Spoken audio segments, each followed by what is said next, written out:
totally free when you go to forhims.com/joy. That's right, free. Zero copay, no expensive appointments, no awkward face-to-face conversations to get your prescription. Hims connects you to doctors online who can evaluate you and, if appropriate, prescribe your ED medication. And a pharmacy sends it right to your door. Hims makes it affordable, private, and incredibly easy. Nobody likes dealing with ED. Now, thanks to Hims, nobody has to. And that's really good news. To start your free online visit, you need to go to this exclusive address, forhims.com/joy. That's forhims.com/joy for your free online visit. forhims.com/joy.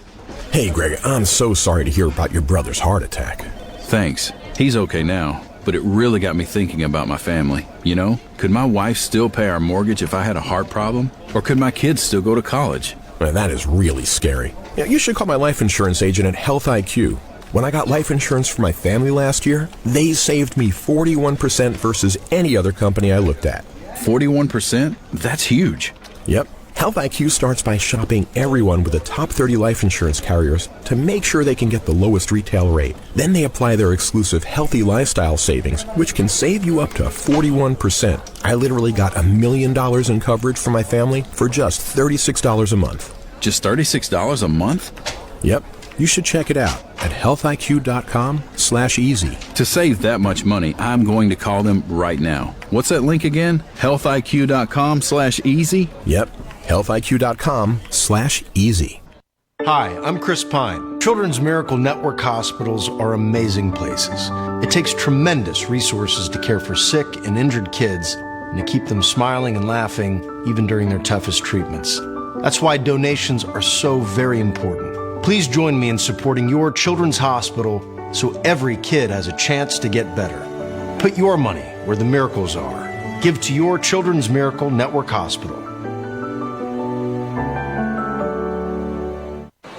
Just now, another kid dropped out of school. There's one every 20 seconds. If we do nothing, 3.5 million kids won't receive a diploma over the next 4 years. But there is someone who can change that. You. United Way knows that kids who have a caring adult in their life are more likely to make it. So make a pledge. Tutor. Mentor. Volunteer to read with children. And the difference between a dropout and a graduate could be you. Take the pledge to volunteer now at unitedway.org. Brought to you by United Way and the Ad Council. Moving and eating better every day can help make you and your kids healthier. Search We Can online to find out more. A message from the Ad Council, HHS, and NIH's We Can program. What if you didn't follow the path everyone else takes? Would you rather make your own way or spend your life saying, what if? Life is calling. How far will you go? Peace Corps. To find out more, call 1-800-424-8580 or go to peacecorps.gov. The following program, The Rewind Sports 60, is sponsored by Jerry Riles and, to the extent applicable, his guests. The views and opinions expressed therein do not necessarily reflect those of NewsWeb Radio Company or its management. The Rewind Sports 60. From the city of big shoulders, the jewel of the Midwest, comes a sports show that's one of a kind. From iconic players to iconic stadiums to iconic teams, this is my kind of town. Chicago! And the Rewind Sports 60 is my kind of show. From Air Jordan to Sweetness to Papa Bear Hallis, this city works hard, but plays even harder. Danny Carlino and Jerry Riles bring you the Rewind Sports 60. Live. The Rewind Sports 60 starts now. Welcome, everyone, to another edition of the Rewind Sports 60. Yours truly, Jerry Riles. The fastest hour in sports conversation. I can't hear myself. Ladies and gentlemen, we hope you had a fantastic week, and we hope you had a fantastic Sunday. Sunday fun day. We're on Facebook, I believe, too. Hey, man, I can't Devin Tingle, our producer, does a fantastic job. We got an outstanding show on tap for all of you out there who are listening in on WCPT 820 AM. And, of course, you're watching us. I believe you're watching us on Facebook Live. I think we're back up and streaming. I hope that is the case. It appears that is the case. But we want you to be a part of the fastest hour in sports conversation. Our number here is 773-763-WCPT, 773-763-9278. Want to hear from you. There's no question about a lot in store as far as the sports world is concerned. We got Cubs and Sox baseball. The Cubs fall. And the White Sox win. Go Sox. Yeah, go Sox for sure. Let's get to our esteemed panel. Ladies and gentlemen, you love him. He's not pitching for the Chicago Cubs. He's not even on the on-deck circle. He's not even in Arizona. He's actually here in the studios of WCPT in the greatest city in the world, Chicago, Illinois, in one of the greatest neighborhoods in Chicago, Jefferson Park. He's the one. He's the only. He's known as the Marvelous One. He's Dan Marver. What's up, Marver? How are you? Hey, Jerry. How you doing? I'm good, man. Hey, and I can't even watch the Cubs on Comcast Xfinity either. Boo. I had to go to my local restaurant to watch today's game, but it doesn't matter. Most of the players have jersey numbers above 70. And, Chantwood pitches for an inning, so that tells you about what's going on. Well, you know what? I didn't get an opportunity to watch much baseball, but they debuted on Marquee, right? On yesterday. Yeah. The Cubs debuted on the Marquee Network, and there was some controversy surrounding that. We'll get into that in just a second, but first we got to introduce you, ladies and gentlemen, to the one, the only. He's known as the 17th letter in the alphabet, known as the Q. He's played 10 years in the National Football League, and now he's a product of the Rewind Sports 60. He's the man. He is Q. Quintin Demps. What's up, man? How are you? What's up, Jerry? What's up, man? I'm good, man. I'm good on this amazing Sunday, man. Yeah. Well, you know what? Anytime we're up and moving around, it's amazing, brother. Yeah. At least that's the way I look at it. That's true. Believe me, that's the way I look at it. Yeah. But again, if you want to chime in, we got a great show on tap for you. We're going to talk some NBA basketball with our NBA analyst, Dr. Lloyd Walton. He'll be joining us shortly to talk some Chicago Bulls. Only the Bulls. Only the Bulls. Unbelievable. And, of course, a rundown as far as the NBA playoff jockeying position is concerned. We'll get a chance to talk to Dr. Lloyd Walton regarding that. And I don't know, ladies and gentlemen, if you had an opportunity to watch what was billed as one of the greatest heavyweight title bouts in quite some time.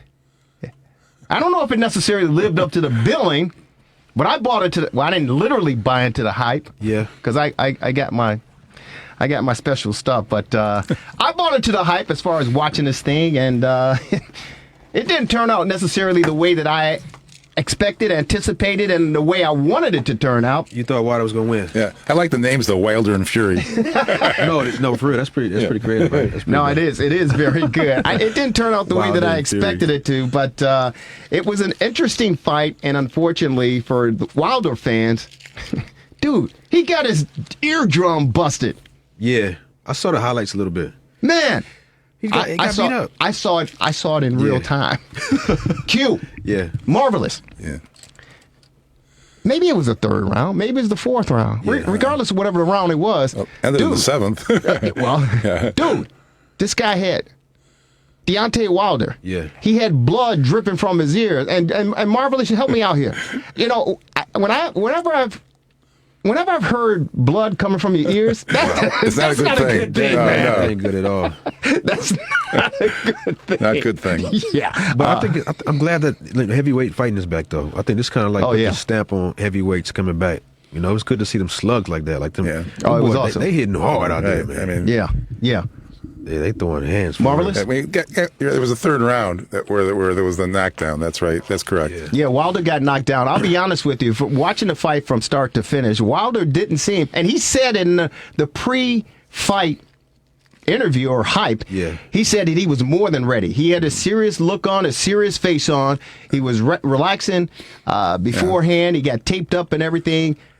And he said, hey, I'm ready. I am ready like I've never been ready before. Yeah. When he got out there in the ring, his legs, they already looked like noodles to me. He went down again in the fifth. Yeah. But the third round, I mean, he just looked like he was noodles. And then afterwards, he said, I had some issues with my legs, but I don't want to use that as an excuse. Yeah. And then his wife while he was getting some medical treatment, she was actually rubbing on his legs to soothe, whatever the case may be. But he said, hey, I don't want to use that as an excuse. But evidently, it appeared as if there was something wrong physically as far as his balance and his legs was concerned. And it took away from his effective right cross that he's known for, and of course he loses for the first time in his illustrious career. We'll get a chance to talk to ForBoxingNews.com president and founder Frances Cruz, who will be in studio, and Prezzo Kendall. He is a former heavyweight champion and contender. He'll be on our TRS60 hotline to talk a little bit more about the Wilder Fury bout. But before we take our first time out, we got Gabe Salgado from the Welsh Ryan Arena in Evanston, Northwestern, who unfortunately they took it on the chin to the Minnesota Gophers. Gabe Salgado with our TR60 scoreboard update from Welsh Ryan Arena at the bottom and the top of the hour. But before we take our first break here at WCPT 820 AM, Marvelous, your thoughts, your experience with the Cubs debut of the Marquee Network. I mean, it's quite a bit different than the 70 years of WGN, obviously. Are you sure? Yeah, I mean, in the city, I mean, I imagine most people now have cable of some kind, but the problem is that you hope so. Half the people won't be getting it that have Comcast Xfinity, and it doesn't look that hopeful to me. I mean, it's already February 23rd, and the season starts in a month, and this happened in L.A. too, if you recall, where the team started having their own network, and it was not on a majority of the cable stations. So yeah. I know a lot of Cub fans were furious. They were searching for the game, and they were calling. We have DirecTV at my place, at my home, and my beautiful wife, I love her to death. She's calling frantically. I was in the city, and she called me, and she goes, I can't get the game on. I go, that's not my problem. It's not my problem. Right. There's nothing I can do about it. Figure it out, woman. Yeah. And she's like, well, can you call, DirecTV? I go, I have no time for this nonsense. I go, lease.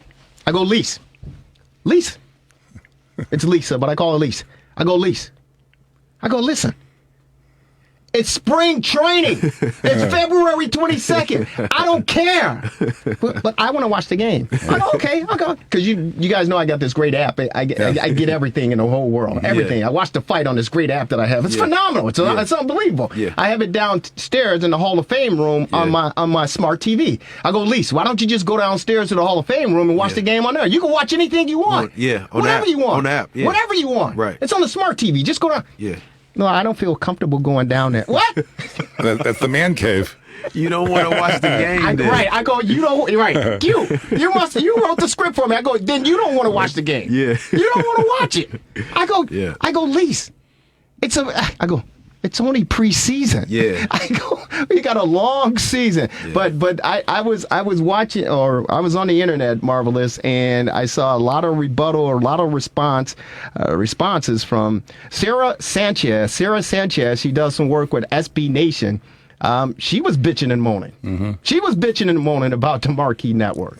Well, I mean, it is what it is. Like I can say, there's been no deal struck, and even the technical difficulties for the networks that had it were present apparently. So yeah, it looked pretty good, clear today where I saw it. So they may have fixed it. Yeah. Well, I don't know. I think it's a scam. Personally, that's just my personal opinion. I know RCN, I guess they're still trying to work out some deals, and I think it'll cost you like $2.49 to subscribe for it or something like that.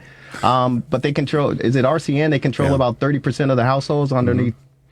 What about streaming? Is that going to be an option? Well, I think that is an option. Okay, good. I think it is an option, but hopefully they can put a good product on the field. Yeah, hopefully the Cubs can put a good product on the field. They lost today. Yeah, 4-2. Nothing much has changed. I mean, it's pretty much the same team they had, except for, of course, Zobrist is gone and Hamels, but pretty much everybody's the same. Well, they got Kippis. They added him to the rotation. Sousa for the outfield. Yeah. I'm glad that Almora Jr. is back in the fold. I thought that we were gonna lose him, and of course, Grandpa Ross wasn't there for the debut of the preseason because he was suffering the flu. Q and I can certainly relate to that because that flu was. They say Andy Green to take over, the former Padres manager. Well, it's going to be a long season, and I think if the Cubs can put together a respectable product, the fans eventually will come around. I just think it's a scam and it's a ripoff that these fans have to pay an additional freight to watch the team. But that's what business is all about. They got to pay more money now? Yeah. Games aren't on free TV anymore.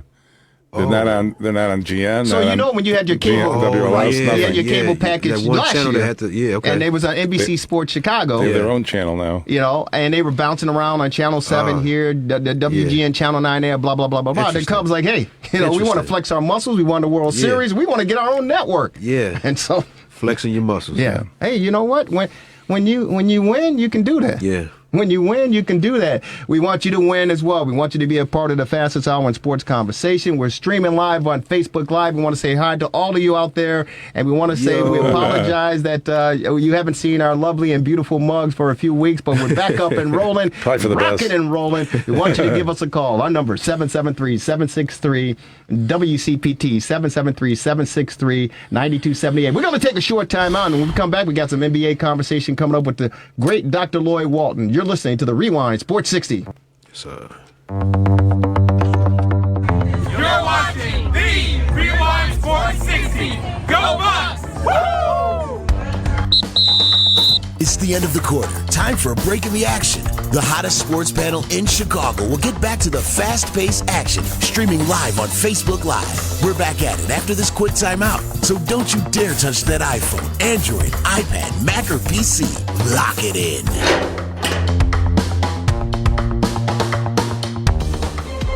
The Rewind Sports 60 is brought to you by the Liquor Barn, located in Wheeling and Niles. Stop by 287 East Dundee Road in Wheeling or 8170 Gulf Road in Niles for all your wine and spirits needs. The Liquor Barn, located in Wheeling and Niles. And remember, tell Marcel and Tom in Wheeling that the Rewind Sports 60 told you to stop in and say hello. Mention the Rewind Sports 60 and receive a free gift. Hustle, Jan. Our daughters live for sports. Hey, their dentist told them your smallest piece of equipment may be your most important. Now they always wear mouth guards. Yeah, mouth guards help protect against broken teeth, head injuries too, like concussions. All from a little mouth guard. They're small, but mighty. Just like our kids. Talk to a Chicago Dental Society dentist. Visit cds.org/mouthguard. Sponsored by the Chicago Dental Society, aired in cooperation with this station. The Rewind Sports 60 is brought to you by Serenello's Ristorante Italiano. Inspired by his travels and passion for Italy's culture, executive chef Michael Bonner has created a broad menu of Italian fare, utilizing the freshest ingredients to create the fullest flavors to bring homemade, handcrafted pizzas and pastas, as well as prime steaks and fresh fish dishes to the table. Feel the energy while dining in a casual and rustic setting. Dine at natural reclaimed wood tables surrounded by inviting darker woods, exposed brick beams, subtle filament lighting, and accented with muted chocolate and caramel tones throughout. An impressive 50-foot bar lines an entire wall with seating for all. The perfect place to relax, eat, and drink with your family and friends. Serenello's Ristorante Italiano is located at 601 North Milwaukee Avenue in Wheeling. Tell them the Rewind Sports 60 told you to stop by. Hi, I'm Liz Nicholson-Sullivan. As the wife of a 9-year NFL veteran suffering the long-term effects of untreated and undiagnosed head injuries, I know how dangerous concussions can be. The Concussion Legacy Foundation is a nonprofit dedicated to keeping kids safe in sports. Their Team Up Speak Up program teaches kids to speak up to a coach or athletic trainer if they think their teammate might have a concussion. Whether you're a parent, coach, or athlete, you can make a difference. Join me and sign up at teamupspeakup.org. The Rewind Sports 60 is sponsored by Bazaar World. Stop by Bazaar World in Niles, celebrating their grand opening with a huge sale. Hats, gloves, belts, rings, bracelets, necklaces, and much, much more. The largest jewelry and accessory store in the Chicagoland area. Bazaar World, located at 8526 West Gulf Road in Niles, near the corner of Milwaukee and Gulf. Bazaar World in Niles. Stop in and say hello to Alex. Mention the Rewind Sports 60 and receive a free gift. If it's Chicago sports you want, you're in the right place. Hello, Chicago! The Rewind Sports 60. That's the best in the city of Chicago. Welcome back to the Rewind Sports 60 live with the best sports panel in Chicago. Lock it in.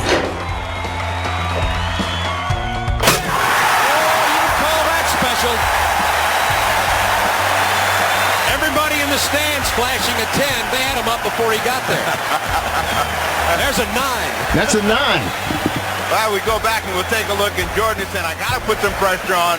And, you know, again, you can't ever tell what he's going to do. He looked like he might have done a 360 or something, turned inside out, kicked his legs out, and the crowd responds.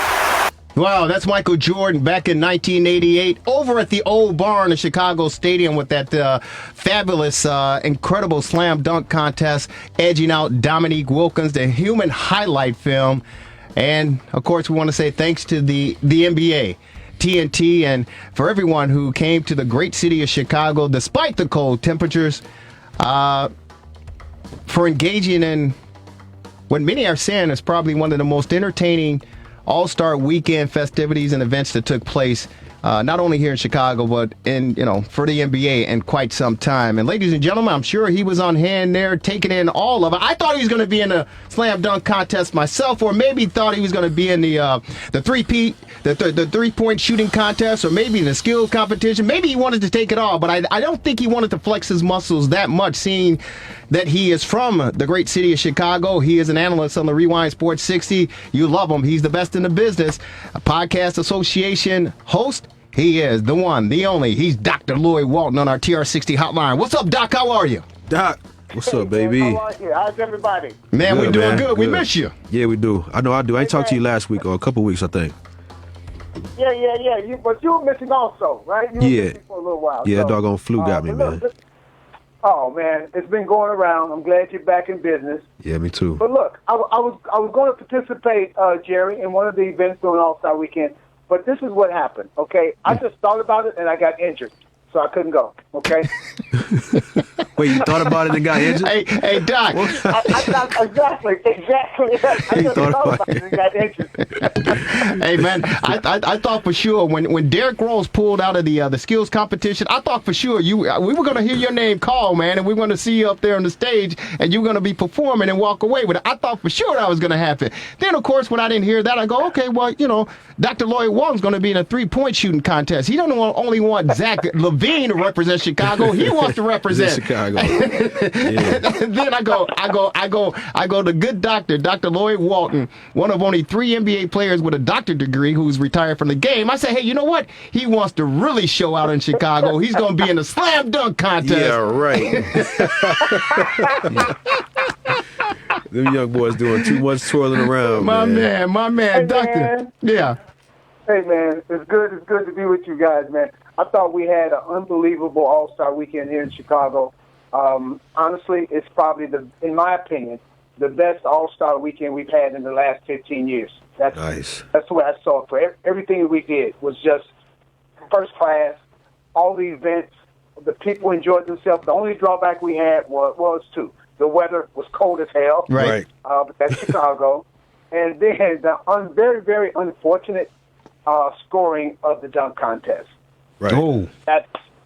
The dunks were great. Just the scoring part set us back a little bit. Because I just thought that Aaron Gordon won. It's kind of hard for me not. If you get 4 50s in a row. Right. Come on, man. But Doc, you gotta go. Doc, we going round for round though. Round for round. I don't think he won because he lost that one round where he did the same dunk as the other boy right before. He lost that round.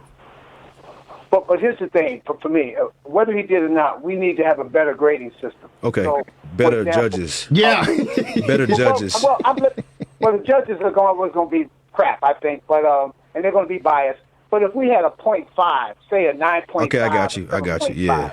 You know what I'm saying? Yeah. A better system, I think it would help them come out with a real, true winner. Yeah. But in terms of the dunks, the competitiveness, and that's what people really want to see. I thought they got their money's worth. Honestly. Yeah, it was. I don't know what you guys thought, but I thought they did, man. No, it was. They certainly got their money's worth. There's no question about it. And I think people at home watching got their money's worth as well. It was certainly and definitely exciting. There were some repeat dunks. Yeah. There were some repeat dunks. And I kind of got tired of watching. Because, again, I played a clip of Michael Jordan back in 1988, he and Dominique Wilkins, and they did it, and they did it solo, and they pulled out they pulled out everything, man. Yeah. But with this generation, and I get it and I understand it, when you have to use props as, such as bringing out one or two guys and jumping over them, and Taco was sensational. This guy is 7'5", 7'6". I don't think that was that. But, I don't think that was but that. I think all in all, everyone at the United Center and those watching from around the world, I think they were really, really pleased and entertained by watching the NBA. Not only the skills competition and three-point shooting competition, but the slam dunk competition as well. Now, real quick, as far as the judging is concerned, I didn't think that the panel, usually they have a pretty decent panel. They've had Dr. J on as one of the judges. Yeah. They've had, I think Charles Barkley has been a judge. They've had some former NBA players who were judges, which I thought was cool. Nothing against Candace Parker. Yeah. Dwayne Wade was just simply getting tired of watching it all. Yeah. And who else was up there? Was it Common? The Black Panther was on there. Yeah. He shouldn't have made the cut. Right, exactly. He don't know what he just. I mean, he shouldn't have been a part of it. But think about it, man. First of all, I'm with you. I don't believe in the props. Okay, I believe in just your ability, your creativity is how you should dunk. Right. The other part of it is that was a few years ago, man. We watched one player, if you remember, do 14 attempts at a dunk. That's way too many. That's right. I do remember that. That was Nate Robinson. Yep. Okay.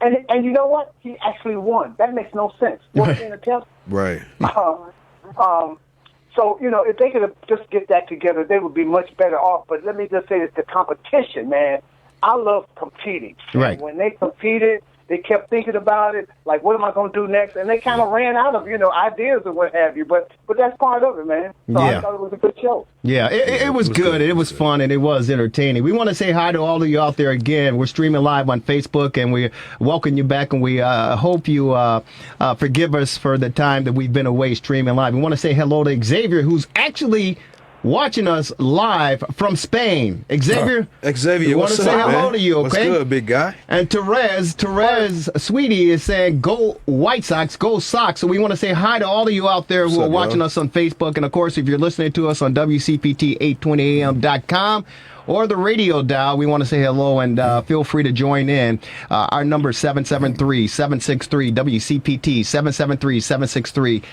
773-763-9278. Hey, Doc, what you think about the fight? Oh, bad moment. Oh, my goodness, man. Let me just tell you this. I don't like getting the fight, okay, because I've been disappointed so many times. Right. So I'm thinking about this fight. I'm listening to all the analysts, the experts.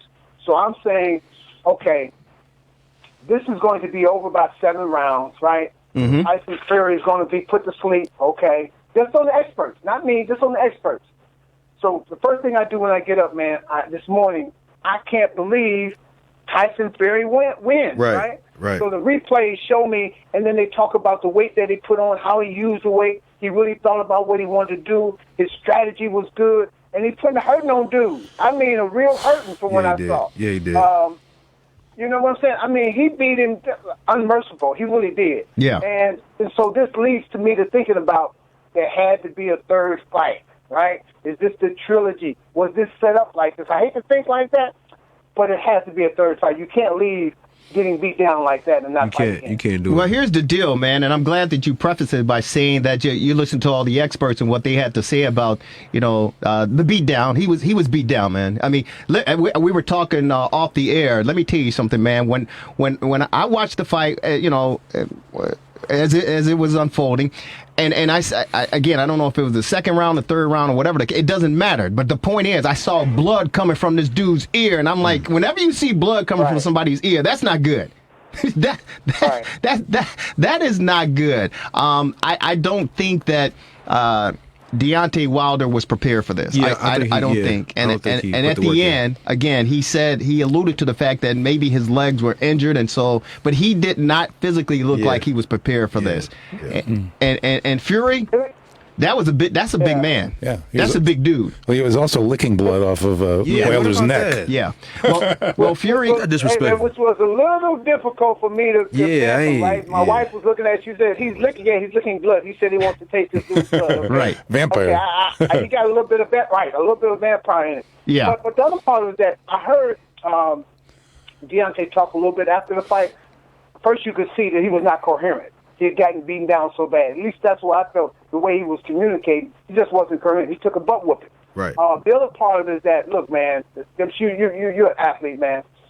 I don't believe in saying anything is wrong with me coming in after the fight because I came into the fight. Right. Okay? I'm not going to say anything. I don't care if I got a sprained ankle or what. You will never hear that come out of my mouth because I played the game. Right. Because anytime you say anything went on, then you're making an excuse. Yeah. Don't make an excuse in the public, right? You can do that private with your trainer and your inner circle, but don't do that when they put the camera on you and the microphone to your mouth, man. Just say it like you said at the end, he was a better fighter, he beat me, and leave it at that. No, I agree with you. I agree with you. But honestly, Doc, and I respect your opinion, and you and Q, you guys played at the highest level. Yeah. But you know what? Human nature. I think human nature kicked in for him last night because when they said when he watched the film, he gonna understand why they threw in the towel. He got his brains.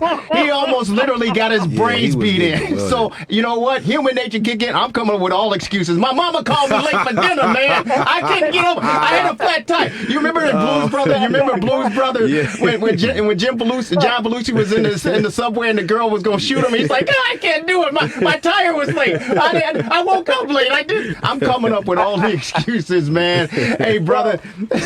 But it was, I was hoping it was going to be a much more entertaining fight. We're going to talk with the president and founder of ForBoxingNews.com.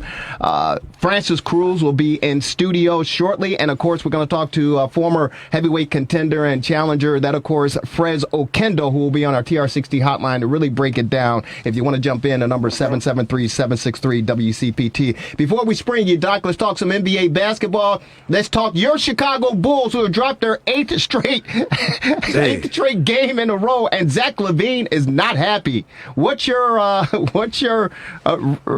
analogy of this basketball team? Maybe they'd be better off at football. You sound like our foreman. That's all right. Typically they say, dysfunction is hard to analyze, but dysfunction is not hard to analyze. It's dysfunction from top to bottom, unfortunately. And I think this is indicative of calling the timeout last night in the game when you're down by 10, where I think it was like 13 seconds ago. Right. And your star player's pissed off. This is, from all indications from everybody in the basketball world, this has come to the end of the regime of Pax and Gar. From all indications, they both will be kicked out. Maybe Pax will be reassigned, but Gar will be gone and the coach will be gone at the end of the season. And it couldn't come anytime too soon, in my opinion, because when I look at the players that they have, honestly, you look at Zach, Marketing, Carter, White, Hutcherson, Gafford, they have on their roster the making of a very good competitive team. All of these guys except Gafford were in the first round. You can't draft 8 players in the first round and play this bad. Right. It's got to be something else. And my wife was saying, well, they're going to fire all the players. No, you don't fire all the players. You fire the coach, right? You get rid of the coach, right? You bring somebody else in, and hopefully it's a tandem where you get that general manager, and he can pick the kind of coach that he wants and he can work with, and they can begin to build, at least be respectable. This is not respectable at all, what they put on the floor this year. One quick thing to say that it's not respectable is that, and I know it happened more than once, but when the Lakers came in here, I've never heard a team cheered so loud on a visiting floor than the way the Lakers were cheered this year, as well as when Detroit came in with D-Rose. Yeah, you're absolutely right. But I want to go back real quick before we spring in. We always appreciate hearing your insight and your knowledge as far as the game is concerned. But you said, okay, because we understand that John Paxson, who's expected to be moved up to an advisory position with the franchise, you said that you believe that Gar Forman is going to be shown the door, and you said, correct me if I'm wrong, that Jim Boylan is going to be out as well? Absolutely. I mean, for me, why would you keep him? I mean, Gar and Pax signed on to him for the owner, right, to agree to hire him. He hasn't proven anything other than he was over his head taking this job. That happens, right? Now he knows he's not a first chair guy. He's a second chair guy. Okay, and it may be the second chair on a college team. Ooh, okay, wow. This is embarrassing. Ooh, hey, but going to be argued about the injuries though? Does he get any reprieve due to all the injuries? No, not at all. Okay, not at all. No. Wow. Yeah, wow. I think about just how he's kind of You have to create a culture, right? And so just think about one of the things he did for his culture. He put up an official time clock in the locker room for players to come in and punch in when they get there. These are grown men, man. That's you so can't corny. coach guys like that. That is so Come on, corny. man. Wait, I'd be mad. I'm adjust a little bit what you said. These are grown millionaire men, most of them.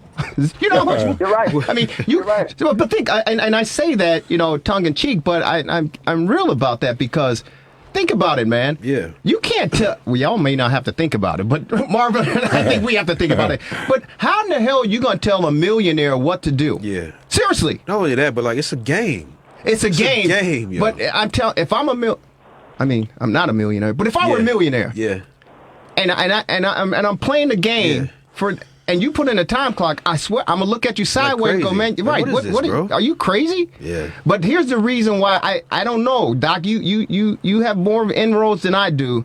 It's just hard for me to conceive that Jerry Reinsdorf, the chairman of the Chicago Bulls, I think he's still paying a little bit of cabbage to Fred Hoiberg, who's down in Nebraska. He's if you say he's going to get rid of this guy Boylan, he signed him to a 3-year. He didn't do it, but Paxson and Garth signed him to a 3-year contract extension last season, and then you're going to bring in another coach. I don't see Jerry Reinsdorf or Michael Reinsdorf, who's ready to take over everything. I don't see them paying 3 different coaches to try to get this team back to respectability. Well, when your shareholders start talking about they're going to get less money than they've gotten in the past, trust me, you hear them. Okay, there are empty seats now, and of course, people always say these are some season ticket holders. But those tickets that are not season ticket holders, people are not coming to watch the Bulls anymore. That's a fact. Yeah. Okay. Yeah. I mean, people don't even turn on the TV to watch them. You don't even have to leave your home for that. Right. Come on, man. This is not Chicago. I don't care how bad our teams have been. They've been competitive. You knew you were getting your money's worth. We're not getting our money's worth with this team. And they make the same bad decisions over and over again. It was a bad decision to hire Jim Boylan. Now, they're not paying him that much, but it's still money. I think he's getting about $1.52 million now. So he's on the low end. Right. Coaches get paid of the NBA, right? Right. But he's over his head. Anytime your star player has began to have negative interactions with you, then there's a problem. Yeah. This is not the first time that we're watching on TV right now when they had the little clip on the Bulls, and you could see Zach Levine saying, "Why would you call timeout?" Yeah. Remember early in the year? Yep. It was a thing about him not playing defense, and him and Boylan got into it. Too many incidents, man. Yeah. He's got to go. Yeah, and you're right. You're right. It was they had the incident, and then the next night, Zach Levine went to Charlotte and busted out 49 points, and he ignored Jim Boylan when Jim came over to celebrate with him. And there was another night right before All-Star break where, and I told you, and you're like, I don't care who he is, but the boy, he was from the 3D G League or D League or whatever the case may be, and Mokoka, or whatever his name was, and what about it? He called a timeout. Boylan called a timeout because he thought it was like 10 seconds left in the game, and he called a timeout because he wanted that to be a learning experience for this young kid who just came up from the D League. And Zach Levine looked at him cross-eyed when he did that as well. He's like, "Why are you calling a timeout?" Let me tell you this, Jerry. Yeah. You don't make a learning experience from a G League player. Are you kidding me? That's not what you do. No. I don't care what he told you in the press room. You make learning experiences for the guys who are going to be there. Right. This kid Mokoka may never play in the league again. Are you kidding me? Come on, you got to be able to read between the lines, man. Yeah. A learning experience? Come on, man. Yeah. No. And you know what? And Doc, thank you. We can talk all day, and we definitely will talk on your podcast this week, The Association. But I don't know if you guys read the paper, but I read the Chicago Daily Herald today, and Boylan kind of like threw front office. He goes, "Hey, I'm just following the orders from above." Wow. He kind of like threw them under the bus because he knows. Yeah, he's like, I'm following orders. And check it out on the Chicago Daily Herald. He said, a quote, I'm just taking orders from coming up from above. I'm just following the pecking order. Hey, Doc, anything else you want to share with us before we go? It's the fastest hour in sports conversation, brother. No, but I'll tell you this. I think we're going to have an exciting playoff this year. Unfortunately, the Bulls are not going to be in it. But I think both conferences will have some excellent basketball to be played. And the sooner we get rid of this front office, the better off we'll be as Chicago Bulls fans. Hey, man, it's good to hear you guys. Q, I'm glad you're back, bro. Appreciate you, man. Yes, sir. I'll be back next week, man. See you Thursday, Jerry. You got it. Thank you, man. Appreciate it, bro. All right, man. We talk to you, brother. Stay safe. Stay safe. Hey, the Bulls are leading now after one quarter, 35-31. Maybe they're turning it around. Maybe they're turning it on. Ladies and gentlemen, Dr. Lloyd Walton, he is our NBA analyst. The best in the business. We're going to take a short time out with a Gabe Salgado TR60 scoreboard update from Welsh Ryan Arena in Evanston. Those with the Wildcats. Wildcats took it on the chin. Number 20 lost.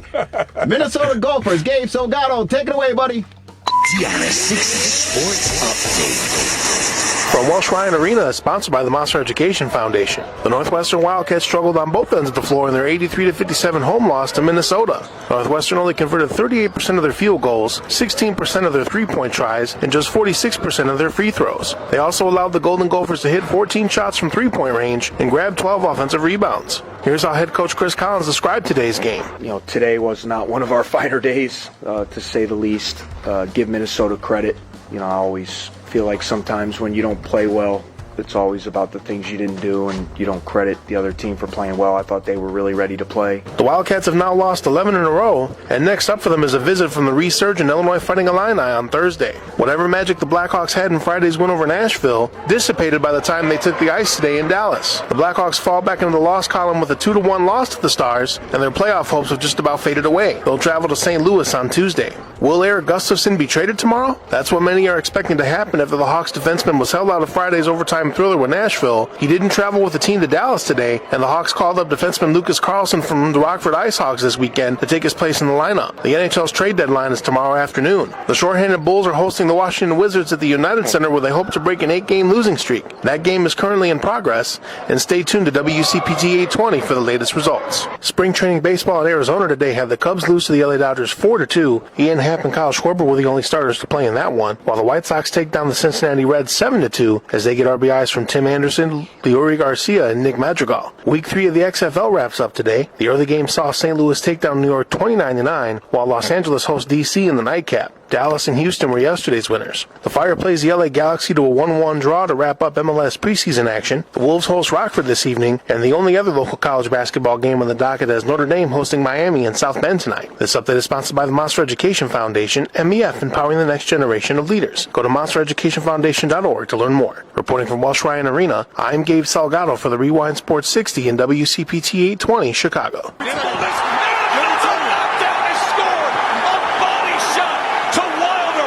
Here we go. He puts it down.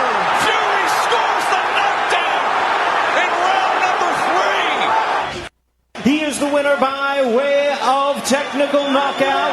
He is still the undefeated lineal heavyweight champion and the new WBC heavyweight champion of the world, the Gypsy King, Tyson.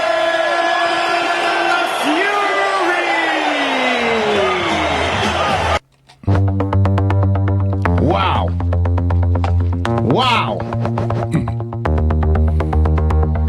See, I'm already getting down, man. Why? Say why? Why? Why? You guys sound like Nancy Kerrigan. Why? Why me? Why? Why? Welcome back to the Rewind Sports 60. Yours truly, Jerry Riles. Fastest hour in sports conversation, WCPT 820 AM. He is known as the 17th letter in the alphabet. Q, Quintin Demps, former NFL player in-house, and of course, the marvelous one, not pitching for the Cubs or the Sox. I'll cheer you up, Jerry. Yeah. No, and the reason... No, Ohio State 79, Maryland 72 final. They'll cheer you up. Buckeyes. Right. Buckeyes. But you're cheering me up, but then I'm coming down again because I talked about my beautiful wife and this freaking Marquee Network for the Cubs, right? Unbelievable, Frances Cruz. We'll get to Frances in a second.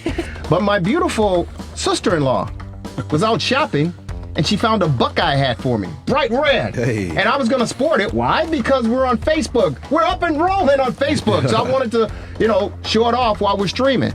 And I brought it inside. I don't know where the hell I put it. I don't know where the hell I put it. If you want to join in, our number is 773-763 the other studio. WCPT 773-763-9278. And those were highlights do I say courtesy of ESPN Plus, were the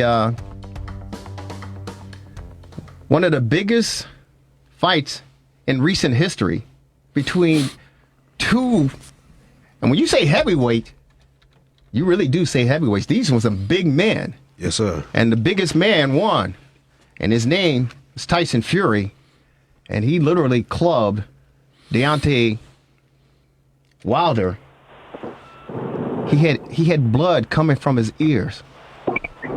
I was really seriously. I was concerned, and really I was. But in the 7th round, at about the minute 39 mark of the 7th round, it was all she wrote. And his trainer Mark Breland threw in the towel and said, "Hey, that's yeah."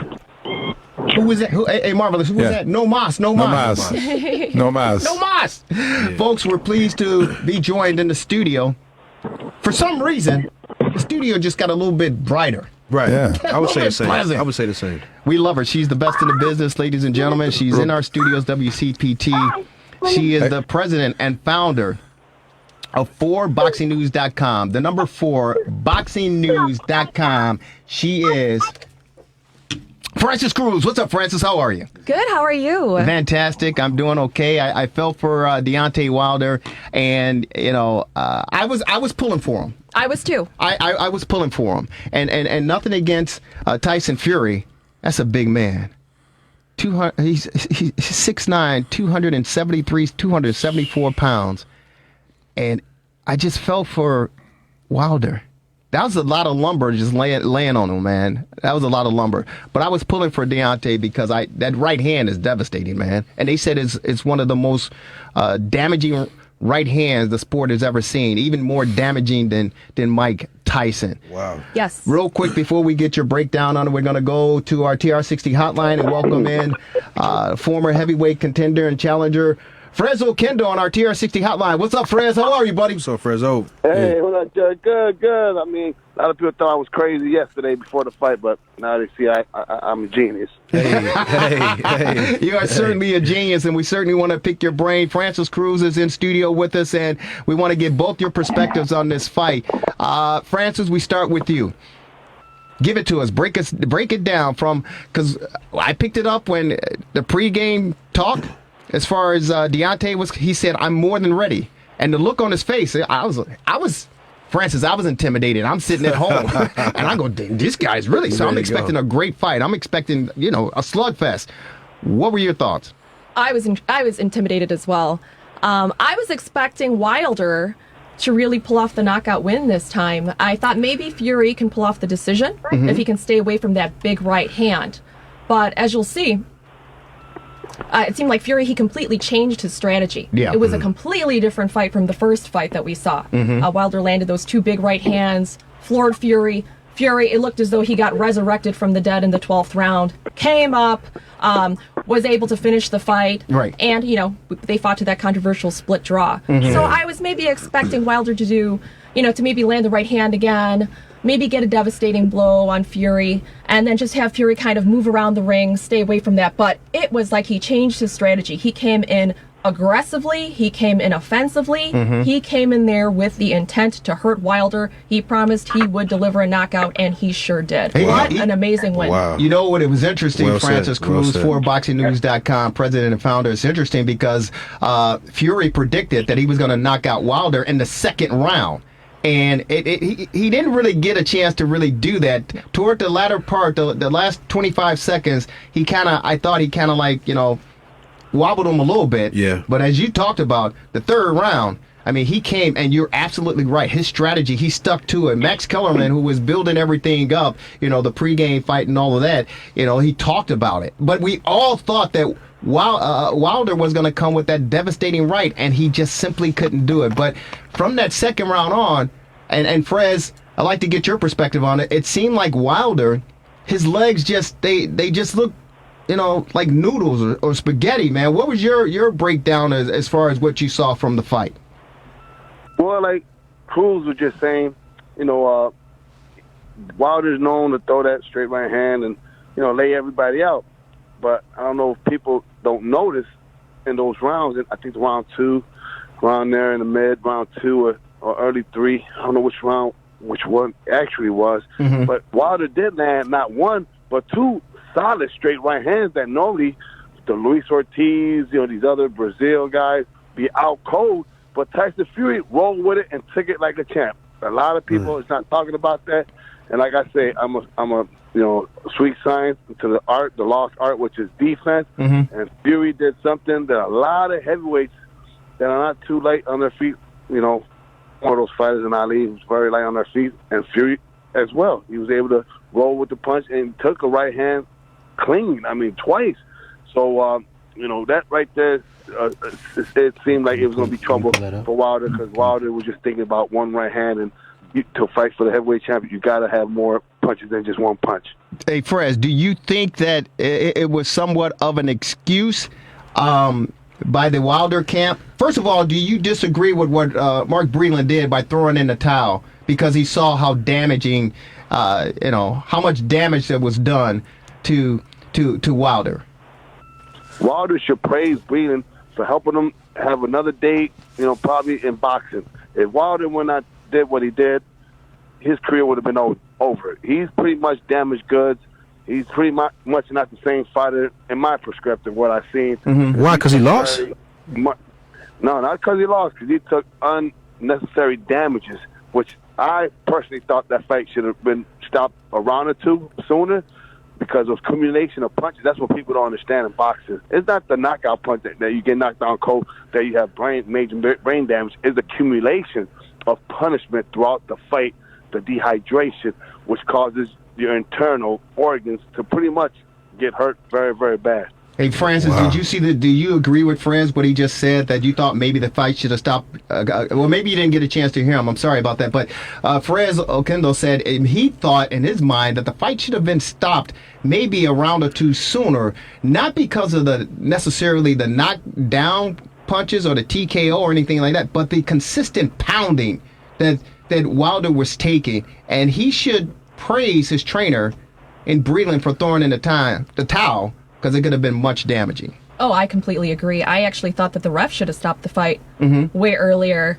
Wilder took a lot of punishment in this fight, and not just because of the ear and the cut in the ear. He didn't rupture his eardrum, which is what I originally thought. We all thought that. Right, but he really was just not able to defend himself. Those repetitive shots, and with Fury and just, oh my gosh, the amount of power behind those punches, Wilder just looked so incoherent and disoriented. Wasn't able to defend himself, wasn't able to land that right hand as viciously as he did in the previous fight. And Fury, maybe due to the credit of him having a new trainer, as he was training with Sugar Hill Stewart, who is I believe the nephew of Emmanuel Stewart, the late Emmanuel Stewart. Oh, wow.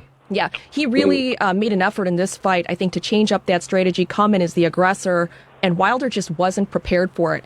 And he really exposed some of the technical flaws in Wilder's game, and that, to me, it looked like he couldn't fight moving backwards. Right. And he looked stunned. Right. And a lot of fighters can't really fight moving backwards, but I don't think that Wilder was expecting that at all. Being smothered like that, having the distance closed upon him like that.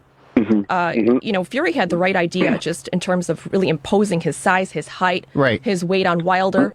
And, the first fight, it might have ended much differently had he had that kind of strategy the first time. So real quick, Frez Okendo on our TR60 hotline, former heavyweight champ contender, joining us to talk about the Fury-Wilder fight. Of course, in studio is the lovely and talented Frances Cruz with 4boxingnews.com, the number 4boxingnews.com. So let me ask you this, guys. And Quintin Demps is in studio along with the marvelous one, yours truly, Jerry Riles. But I'm gonna ask this question because I don't know. I used to box. And then I retired quickly because you had an illustrious boxing career. What are you talking about? It was illustrious for real. but just like in other sports, like with football and basketball and baseball, in boxing, is there like a scouting report or something that the opponents can like size up and kind of get an idea what their opponent? I know there's tape out there, but Wilder's camp had no idea that Tyson Fury was going to come with a whole different approach to this fight?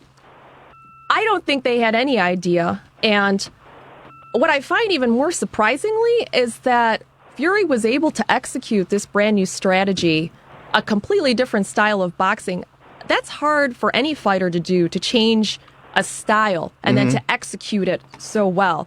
We see fighters train with different trainers, and they say, I'm going to come in differently this time. I'm going to be more defensive. Right.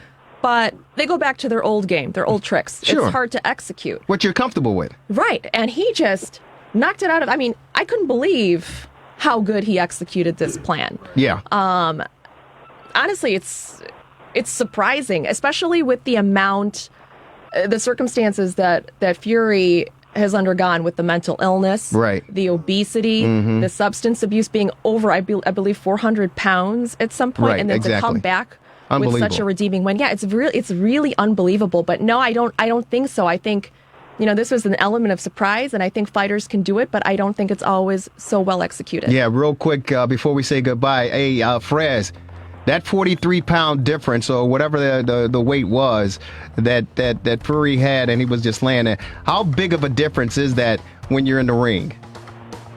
What the difference is, people seem to forget the pounds that Wilder added, which was making him look very lethargic. I knew once he added those pounds, it was trouble. I don't know if he took Fury slightly light. He just wasn't that motivated. I don't know what it is, but there's no excuse. Fury did what he had to do. A lot of people, underestimate him because he gained all this weight. But no, he's young just like Wilder, and that weight was actually good for him because he didn't have to kill himself in training camp. He did it his way, naturally and mentally. He was 100%. Like I was telling people, orthodox boxers like Fury, Ali, myself, will always, because those are true facts, will beat punchers like the Deontay Wilders, the Joe Frazier, the Mike Tyson, because, they go in there for one strategy, try to land that one blow, and against technical fighters, unorthodox fighters like Fury, it is going to be hard, and that's what we seen last night.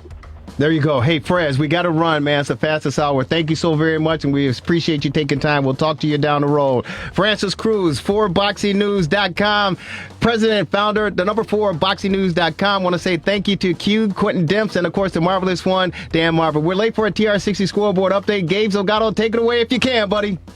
TRS60 Sports Update. The Northwestern Wildcats managed just 24 of 62 field goals, only 3 of 18 three-point shots, and just 6 of 13 from the free throw line, as they couldn't find enough offense in an 83-57 loss to Minnesota. Here's what head coach Chris Collins had to say after the Wildcats' 11th straight loss. Our staff takes total responsibility for it. I got to do a better job of having our guys ready. It's at a point in the season where, you got to be ready to play and compete at a high level, and you're not going to be competitive if you give up 83 points and 14 threes and allow a team to shoot 50% from the field and get 12 offensive rebounds. Northwestern takes on the streaking Illinois Fighting Illini on Thursday. This update from Welsh Ryan Arena is sponsored by the Monster Education Foundation, and I'm Gabe Salgado for the Rewind Sports 60 and WCPT 820 Chicago.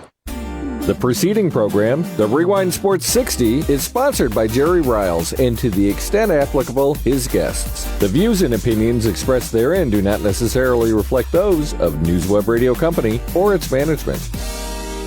Beep's coming. You know what to do. Hey, I'm gonna just rip this Band-Aid off. We need to break up. You're not good for me.